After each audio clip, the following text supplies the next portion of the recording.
This comes to you out of the 135-pound weight class.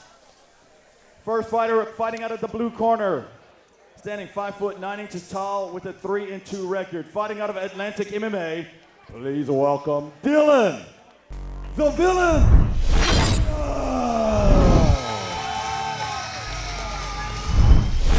Dylan Williams, it's been a while since we've seen him. He looks physically better than ever, and this is a big fight for him. You know, this is, for a 3-2 guy and a 3-2 guy to face each other at this point in their careers normally would not be a big story.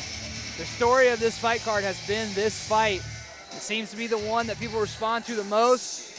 It seems to be the one people are looking forward to the most. Me personally, I've been Birdman rubbing my hands together for weeks thinking about this one, hoping and praying it would not fall through again. These guys have been scheduled to meet before, and it didn't work out then. It's working out now as Dylan the Villain Williams enters the cage to massive fanfare. I think the draw to this fight is the curiosity. Right. Brent Williams, a different fighter. When this was originally scheduled, he was the inexperienced fighter. His opponent, Dylan Williams, had the advantage. Fighting out of the red corner, fighting out of GMO, also a 3-2 record, standing at also 5 foot 9 inches tall, Brent Williams. Brent Williams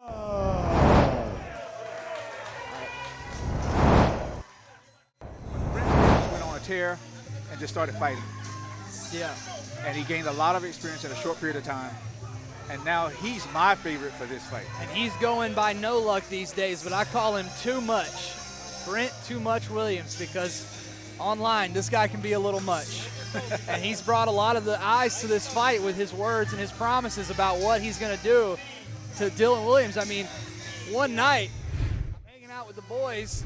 It's about 1 a.m. We're a couple sips deep, and I suddenly get a notification on my phone. It's from Brent Williams, and he says, I finished him in 1 round. And I'm like, why are you messaging me this at 1 in the morning, my man? But here he is, finally, after much talking. We've got the two Williams boys in the cage. You talk about somebody who's really grown up in the past 2 years. This dude was a literal child when he walked out for his match with Xavier Poole at Fight 4 at 8. Right. And he has really done a lot of physical, emotional, and mental growth, switching up the camps, going to train with a serious established gym. This is a kid who's serious about MMA.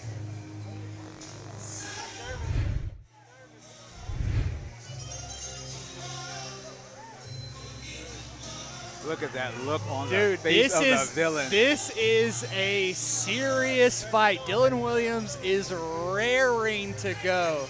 I'll tell you another thing, that the villain is a staple of Atlantic MMA. And I feel like wherever Fight For It goes, the Atlantic MMA guys will have the hometown crowd. Even if it's in a different state, you got to think there's a ton of Atlantic MMA here.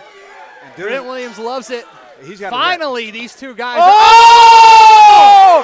Dylan Williams with a huge strike. No way. Sean Woods is going to stop it. No way. Sean Woods stops it immediately. No way. First punch of the fight. No way. I would have never. Dylan Williams I would have never seen that coming. No way. Seconds. I would have never seen that coming. Big punch to start things off for the villain. Oh my! Gets it done, and honestly, I don't know if that's enough to stop the rivalry. Because I don't think that was a complete. I would not call that a complete stoppage, but it was a damn good stoppage. I think that's enough to keep it going. Yeah, I definitely think Brent Williams could win one more and ask for that again. But if I'm Dylan Williams, I'm never talking to that guy again. I'm going to start writing these articles before these guys start blaming me for something. Dylan Williams, watch him come out here as soon as the fight starts. This has got to be the quickest KO in Fight For It history. Is this the fastest finish in Fight For It history? It must be. It must be. Boom! Holy guacamole.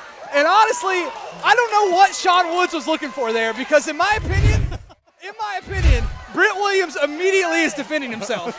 It's immediate. It's immediate. He is not knocked out. He did get knocked down. He did almost get completely flatlined, but if you're asking someone to defend themselves, he never stops. But you got to ask the referee to make a decision in real time. Right. His emotions are going just like everybody else's. And he has a job to do. I agree with you, but I just don't know how I feel about that stoppage. But what a win for Dylan Williams after all the buildup, after all the talking, after the cancellations, after the questioning of his heart, of his we got a his referee physical state. stoppage due to strikes with the winner coming out of the blue corner. Dylan Williams. Dylan, the villain, Williams, out of Atlantic MMA, improves to a 4-2 record. It's a young man who has a hard time growing facial hair, but an easy time finishing his opponents. I would have never thought that would be. That was not what I was stanza, expecting. you know. But honestly, I'm so curious to know what would have happened had that fight gone on. I'm so curious to know what would have happened. I love being wrong. Oh my God. Oh, well, when you're wrong, you might as well be wrong like that, huh? Dylan Williams silences the doubters and electrifies the crowd at Fight For It 11 in what I call the people's main event. It was the people's main event. No one got a bigger smile on their face after that than Jonathan Stamey, let me tell you.